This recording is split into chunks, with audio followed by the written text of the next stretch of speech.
నమస్తే, నేను మీ doctor Satish IRSC మాట్లాడుతున్నా. సో ఈరోజు అంటే సమ్మర్ ఇంటర్న్షిప్కి సంబంధించి చాలా వీడియోస్ నేను చేయడం జరుగుతుంది. సో ఎందుకంటే సమ్మర్ ఇంటర్న్షిప్ యొక్క ఇంపార్టెన్స్ బాగా తెలిసిన వ్యక్తిని కాబట్టి చాలా చేస్తున్నాను. ఆల్మోస్ట్ ఒక 30-35 వరకు చేశాను నేను. బట్ డెఫినెట్గా ఇది ఎక్కువ మంది పిల్లలు అప్లై చేసుకోవాలి, ఎక్కువ మంది సమ్మర్ ఇంటర్న్షిప్ చేయాలని ఎక్కువగా నేను కోరుకుంటున్నాను. ఎందుకంటే దాని గురించి నేను యాక్చువల్గా చాలామంది పిల్లలు ఇది చూడకపోయినా, లేకపోతే దీని గురించి అవగాహన లేకపోయినా, దీని ఇంపార్టెన్స్ తెలియకపోయినా, లేకపోతే లేజీగా ఉండి అప్లై చేయడానికి కొంచెం ఓపిక తక్కువ ఉన్నటువంటి విద్యార్థులు ఉన్నప్పటికీ కూడా దీని వాల్యూ తెలిసిన వ్యక్తిని కాబట్టి ఇవి ఎక్కువ నేను చెప్తున్నానండి. మిగిలిన అది చాలామంది చెప్తూ ఉంటారు, బట్ ఇవన్నీ కొంచెం చాలా వెరీ ప్రీషియస్ ఇంటర్న్షిప్స్ కాబట్టి దీనికి సంబంధించి చెప్పడానికి ఎక్కువ ప్రయత్నం చేస్తున్నాను. సో ఎన్ఐటి రాయ్పూర్ ఏదైతే మనకు ఉంటుందో, రాయ్పూర్ వాళ్ళు సమ్మర్ ఇంటర్న్షిప్ వాళ్ళ నోటిఫికేషన్ రిలీజ్ చేయడం జరిగింది అన్ని డిపార్ట్మెంట్స్ కూడా. ఆ డీటెయిల్స్ నేను చెప్తాను. అంటే మోస్ట్ యూజీ చదివిన పీజీ చదివిన స్టూడెంట్స్ ఎవరైతే ఉంటారో వాళ్ళందరూ కూడా అప్లై చేసుకోవచ్చు. బట్ దీనికి స్టైఫండ్ ఇవ్వరండి. మీరే ఒక ఎన్ఐటి రాయ్పూర్ స్టూడెంట్స్ కూడా అప్లై చేయొచ్చు. ఎన్ఐటి రాయ్పూర్ స్టూడెంట్స్ అయితే 2000 రూపీస్ పే చేయవలసి ఉంటుంది షార్ట్ లిస్ట్ అయిన తర్వాత. నాన్ ఎన్ఐటి రాయ్పూర్ స్టూడెంట్స్ ఎవరైతే ఉంటారో వాళ్ళు 5000 రూపీస్ పే చేయవలసి ఉంటుంది. అకామిడేషన్ పర్స్పెక్టివ్లో first come first serve bases ఉంటాయండి. లిమిటెడ్ అకామిడేషన్స్ ఉంటాయి కాబట్టి మీరు ముందు అప్లై చేసి సెలెక్ట్ అయితే ఆ పేమెంట్ కట్టిన వెంటనే ఆటోమేటిక్గా accommodation first come first serve bases ఇవ్వడం జరుగుతుంది. సో ఇది కాకుండా మీరు వేకెన్సీస్ ఒక్కొక్క డిపార్ట్మెంట్కి ఎన్ని ఉన్నాయనేది చాలా క్లియర్గా చెప్పడం జరిగింది. అది నేను చెప్తానండి ఎన్ని ఉన్నాయి ఏంటి వేకెన్సీస్ అని.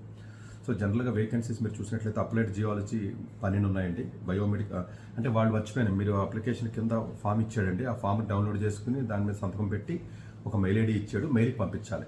అర్థం చేసుకోండి, ఇది ఆన్లైన్ అప్లికేషన్ కాదు. ఒక ఫామ్ ఇవ్వడం జరిగింది. ఎన్ఐటి రాయ్పూర్ సమ్మర్ 2026 ఇంటర్న్షిప్ అని కొడితే మీకు నోటిఫికేషన్తో పాటుగా కింద ఒక ఫామ్ ఇస్తారు. ఆ ఫామ్లో ఫిల్అప్ చేసి సంతకం పెట్టేసి వాళ్ళు మెయిల్ ఐడి ఇచ్చారు, ఏ డిపార్ట్మెంట్కి ఆ డిపార్ట్మెంట్ ఆ మెయిల్ ఐడికి పంపించాలి. సివి కూడా దానికి పంపించాలి. సో అప్లైడ్ జియాలజీ 12 వేకెన్సీస్ ఉన్నాయి. మెయిల్ ఐడి ఇచ్చారండి.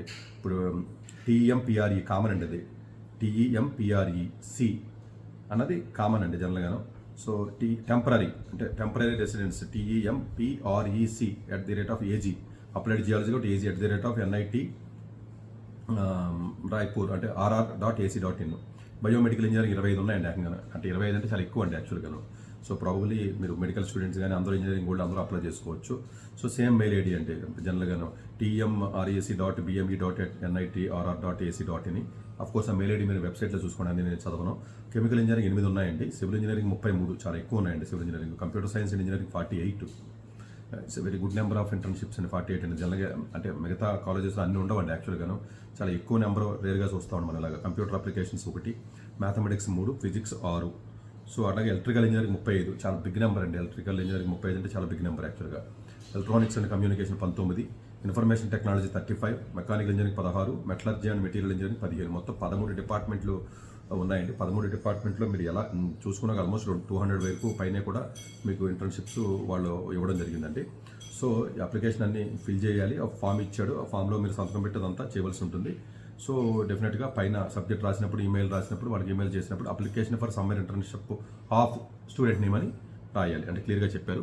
ఆధార్ కార్డు ఇవన్నీ అలాగే బోనఫైడ్ సర్టిఫికేట్స్ అవన్నీ ఉంటాయో, ట్రాన్స్క్రిప్ట్స్ అవన్నీ కూడా అందరూ ఫిల్అప్ చేసి పంపించండి. డెఫినెట్గా ఇది golden opportunity. So last date వచ్చి 5th ఏప్రిల్ మనకి లాస్ట్ డేట్ అండి. సో ఇమీడియట్గా ఇది ఫిల్అప్ చేసి ఇమీడియట్గా సబ్మిట్ చేయండి. Thank you very much. కొంచెం తెలియని వాళ్ళకి ఎవరికైనా ఇన్ఫార్మ్ చేయండి. చాలా మంచిగా ఉన్నాయి. బయోమెడికల్ ఇంజనీరింగ్ చాలా ఎక్కువ ఉన్నాయి, సివిల్ ఇంజనీరింగ్ ఎక్కువ ఉన్నాయి, కంప్యూటర్ సైన్స్ కానీ ఎలక్ట్రికల్ కానీ చాలా good number of internships opportunities అవైలబుల్గా ఉన్నాయి. Thank you very much.